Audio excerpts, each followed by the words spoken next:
The Garrison Library holds well over 100,000 precious books, newspapers, research and more that make up the history of the Rock. There's a wealth of information to be discovered, but for too long, only those able to visit the premises could benefit from all of this. I remember as a student spending hours upon hours researching at the Garrison Library. It's hoped that their new project might save some time for budding researchers going forward. Well, we thought that our newsprint would be a good start, partly because there have been demands from around the world. We have researchers from many other universities, and not just in the UK, the USA, from Australia, New Zealand, who have been requesting this. But we've been working on this project for a long time, trying to get this off the ground. And so we will start digitising our newsprint because the demand for this is great in terms of research, but also it tells the Gibraltar story. And the fact that we can potentially get this Gibraltar story across different media that we hold in the library and to a global community, this is important.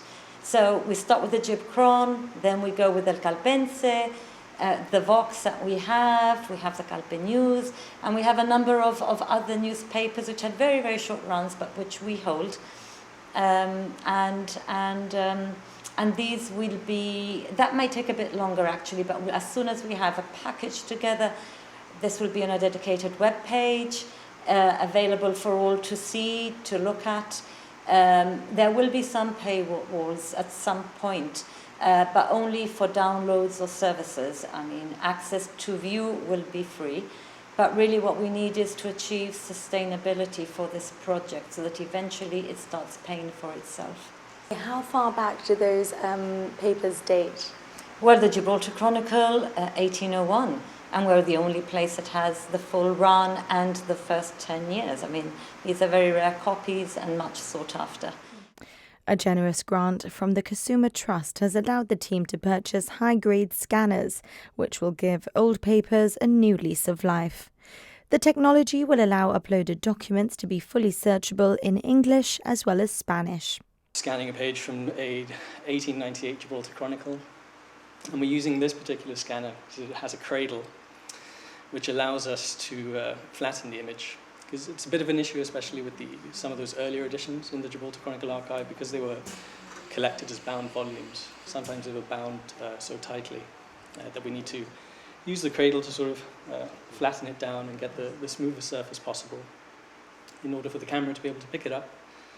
The software automatically applies the OCR to it, which essentially means that it'll turn that page of the Chronicle into, say, like a Word document, which you will then be able to search via a database.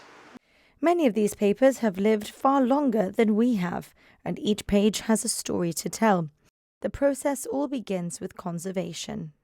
So we'd have to repair this, because if not, when we digitise, I don't know if you can see this, you'll be able to see the blank screen behind.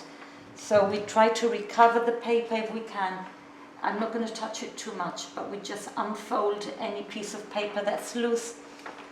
And from perhaps this page, what we'd do is we'd use, so this is archival paper repair tape. It's a very thin tape.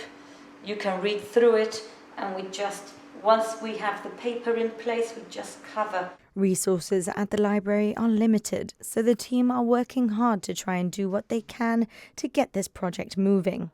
The hope is that next year might be the start of digital works going online, signalling a new chapter for the Garrison Library.